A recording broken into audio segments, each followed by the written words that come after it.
Hi ಸ್ನೇಹಿತರೆ, ಎಲ್ಲರಿಗೂ ನಮಸ್ಕಾರ. ನೋಡಿ ವೀಕ್ಷಕರೇ, ಕೊನೆಗೂ ಸರ್ಕಾರ ಪ್ರತಿಯೊಂದು ಗೃಹಲಕ್ಷ್ಮಿ ಯೋಜನೆಯ ಫಲಾನುಭವಿಗಳಿಗೆ ನಿಮ್ಮ ಬ್ಯಾಂಕ್ ಖಾತೆಗೆ 28ನೇ ಕಂತು ಮತ್ತು 29ನೇ ಕಂತಿನ ಹಣನ ಜಮಾ ಮಾಡುವುದಾಗಿ ಭರ್ಜರಿ ಗುಡಿಸ್ನ ಕೊಟ್ಟಿದ್ದು, ಈಗಾಗಲೇ ಫಲಾನುಭವಿಗಳಿಗೆ ಈ 2 ತಿಂಗಳ 4,000 ಹಣ ಜಮಾ ಆಗ್ತಾ ಇದೆ. ಇದರ ಜೊತೆಗೆ ಕಳೆದ 2 ತಿಂಗಳ ಬಾಕಿ ಇರುವಂತಹ 26ನೇ ಕಂತು ಮತ್ತು 27ನೇ ಕಂತಿನ ಹಣನ ಕೂಡ ಸರ್ಕಾರ ಜಮಾ ಮಾಡ್ತಾ ಇದ್ದು, ಒಟ್ಟು ಫಲಾನುಭವಿಗಳಿಗೆ 4 ತಿಂಗಳ 8,000 ಹಣ ಜಮಾ ಆಗ್ತಾ ಇದೆ ನಿಮ್ಮ ಬ್ಯಾಂಕ್ ಖಾತೆಗೆ. ಇಂದು ಶನಿವಾರ ಏಪ್ರಿಲ್ 4ರಿಂದ ಕರ್ನಾಟಕದ 23 ಜಿಲ್ಲೆಗಳ ಪ್ರತಿ ಫಲಾನುಭವಿಗಳಿಗೆ ಈ 4 ತಿಂಗಳ 8,000 ಹಣ ಬರ್ತಾ ಇದೆ. ಆದರೆ 2,50,000 ಮಹಿಳೆಯರಿಗೆ ಈ ಒಂದು ಹಣ ಕ್ಯಾನ್ಸಲ್ ಆಗಿದೆ ಮತ್ತು ಗೃಹಲಕ್ಷ್ಮಿಗೆ ಮರು ಅರ್ಜಿ ಕಡ್ಡಾಯವಾಗಿದೆ.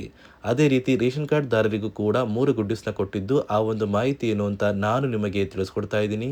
ಅದಕ್ಕಿಂತ ಮೊದಲು ನೋಡಿ ವೀಕ್ಷಕರೇ, ನೀವೇನಾದ್ರೂ ಇನ್ನೂ ಕೂಡ ನನ್ನ ಚಾನಲ್ನ ಸಬ್ಸ್ಕ್ರೈಬ್ ಆಗಿಲ್ಲ ಅಂದರೆ ದಯವಿಟ್ಟು ಪ್ರತಿಯೊಬ್ಬರು ಚಾನಲ್ನ ಸಬ್ಸ್ಕ್ರೈಬ್ ಮಾಡ್ಕೊಳ್ಳಿ, ಹಾಗೆ ವಿಡಿಯೋಗೆ ಒಂದು ಲೈಕ್ನ ಕೊಡಿ. ಹೌದು ವೀಕ್ಷಕರೇ, ಈಗಾಗಲೇ ಫಲಾನುಭವಿಗಳ ಬ್ಯಾಂಕ್ ಖಾತೆಗೆ ಗೃಹಲಕ್ಷ್ಮಿ ಯೋಜನೆಯ 28ನೇ ಕಂತು ಮತ್ತು 29ನೇ ಕಂತಿನ ಹಣ ಜಮಾ ಆಗೋದಕ್ಕೆ ಶುರುವಾಗಿದೆ.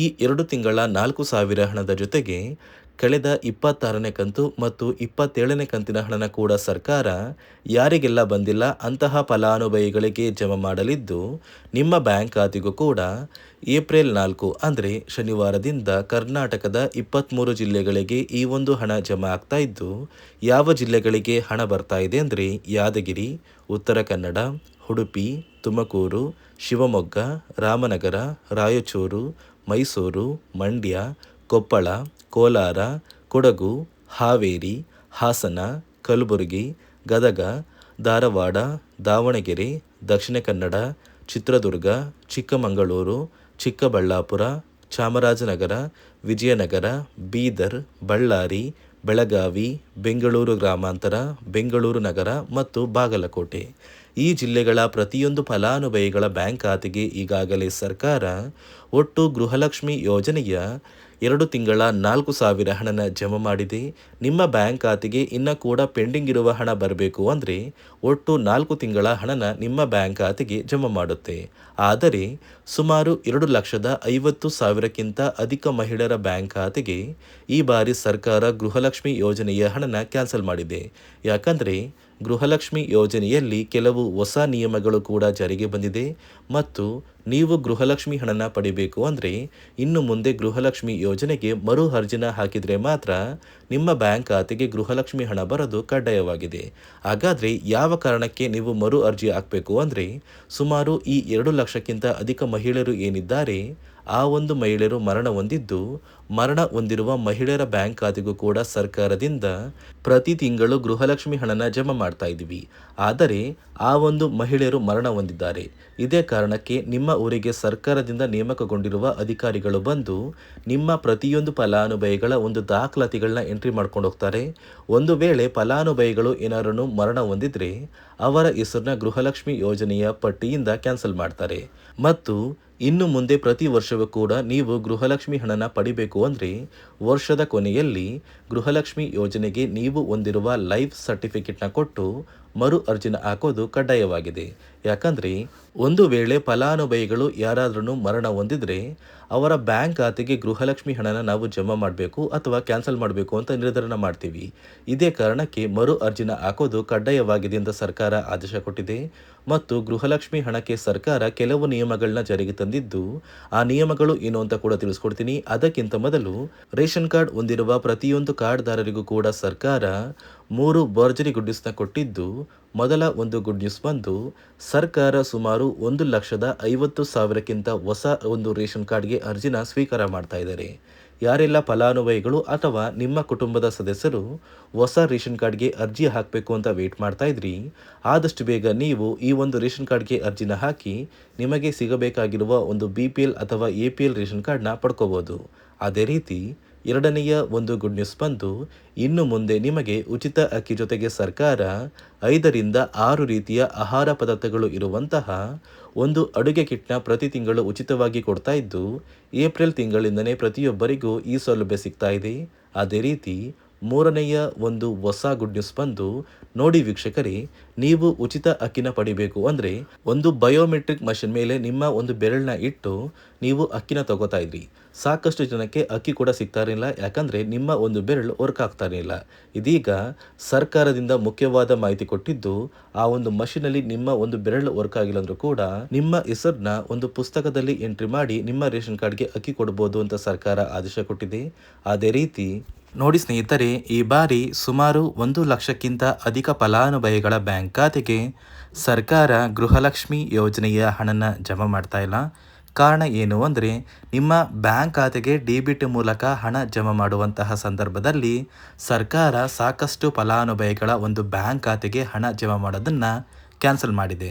ಯಾಕಂದರೆ ಇತ್ತೀಚೆಗೆ ಹಣಕಾಸು ಇಲಾಖೆ ಜಾರಿಗೆ ತಂದಿರುವ 5 ನಿಯಮಗಳ ಆಧಾರದ ಮೇಲೆ ಪ್ರತಿಯೊಂದು ಫಲಾನುಭವಿಗಳಿಗೆ ಸರ್ಕಾರ ಈ ಒಂದು ಹಣನ ಜಮಾ ಮಾಡ್ತಾ ಇದ್ದು, ಯಾರೆಲ್ಲ ಫಲಾನುಭವಿಗಳು ಈ ನಿಯಮಗಳನ್ನ ಪಾಲಿಸಿಲ್ಲ, ನಿಮ್ಮ ಬ್ಯಾಂಕ್ ಖಾತೆಗೂ ಕೂಡ ಹಣ ಜಮಾ ಆಗೋದಿಲ್ಲ. ಹಾಗಾದರೆ ಬನ್ನಿ ಸ್ನೇಹಿತರೆ, ಸರ್ಕಾರ ಜಾರಿಗೆ ತಂದಿರುವ ಆ 5 ಹೊಸ ನಿಯಮಗಳು ಏನು ಅಂತ ನಾನು ನಿಮಗೆ ತಿಳಿಸ್ಕೊಡ್ತಾ ಇದ್ದೀನಿ. ನೋಡಿ ಸ್ನೇಹಿತರೆ, ಮೊದಲನೆಯ ಒಂದು ನಿಯಮ ಬಂದು, ಸಾಕಷ್ಟು ಫಲಾನುಭವಿಗಳು ಹೊಂದಿರುವಂತಹ ಒಂದು ರೇಷನ್ ಕಾರ್ಡ್ ಏನಿದೆ, ಆ ಒಂದು ರೇಷನ್ ಕಾರ್ಡ್ನ ಮನೆಯ ಸದಸ್ಯರ ಪ್ರತಿಯೊಬ್ಬರ ಒಂದು ಆಧಾರ್ ಕಾರ್ಡ್ನ ನಿಮ್ಮ ರೇಷನ್ ಕಾರ್ಡ್ಗೆ ಕಡ್ಡಾಯವಾಗಿ ಲಿಂಕ್ ಮಾಡಿಸ್ಬೇಕು. ಅಂದರೆ ಈ ಒಂದು ಲಿಂಕ್ ಮಾಡಿಸುವಂತಹ ಒಂದು ಪ್ರೊಸೀಜರ್ಗೆ ಸರ್ಕಾರ KYC ಅಂತ ಕರೀತಾರೆ. ನಿಮ್ಮ ರೇಷನ್ ಕಾರ್ಡ್ಗೆ ಇನ್ನೂ ಸಹ KYC ಆಗಿಲ್ಲ ಅಂದರೆ ನಿಮ್ಮ ಬ್ಯಾಂಕ್ ಖಾತೆಗೆ ಸರ್ಕಾರ ಮುಂದಿನ ದಿನಗಳಲ್ಲಿ ಗೃಹಲಕ್ಷ್ಮಿ ಯೋಜನೆಯ ಹಣನ ಕ್ಯಾನ್ಸಲ್ ಮಾಡುತ್ತೆ. ಅದೇ ರೀತಿ ಎರಡನೆಯ ಒಂದು ನಿಯಮ ಬಂದು, ಸಾಕಷ್ಟು ಫಲಾನುಭವಿಗಳು ಕಳೆದ 3 ತಿಂಗಳಿಂದ ಸರ್ಕಾರದಿಂದ ಬರ್ತಾ ಇರುವಂತಹ ಒಂದು ರೇಷನ್ ಏನಿದೆ, ಅಂದರೆ ಉಚಿತ ಅಕ್ಕಿ ಏನಿದೆ, ಈ ಒಂದು ರೇಷನ್ನ ಪಡ್ಕೋತಾ ಇಲ್ಲ. ಒಂದು ವೇಳೆ ಕಳೆದ 3 ತಿಂಗಳಿಂದ ನೀವು ರೇಷನ್ನ ಪಡ್ಕೊಂಡಿಲ್ಲ ಅಂದರೆ ಸರ್ಕಾರ ನಿಮ್ಮ ಬಳಿ ಇರುವಂತಹ ಒಂದು ರೇಷನ್ ಕಾರ್ಡ್ನ ಕ್ಯಾನ್ಸಲ್ ಮಾಡುತ್ತೆ. ನಿಮ್ಮ ರೇಷನ್ ಕಾರ್ಡ್ನ ಸರ್ಕಾರ ಕ್ಯಾನ್ಸಲ್ ಮಾಡಿದರೆ ನಿಮ್ಮ ಬ್ಯಾಂಕ್ ಖಾತೆಗೆ ಗೃಹಲಕ್ಷ್ಮಿ ಯೋಜನೆಯ ಹಣ ಇರ್ಬೋದು ಮತ್ತು ಸರ್ಕಾರದಿಂದ ಬರುವಂತಹ ಒಂದು ಸೌಲಭ್ಯಗಳನ್ನ ನೀವು ಕಳ್ಕೋಬೇಕಾಗುತ್ತೆ.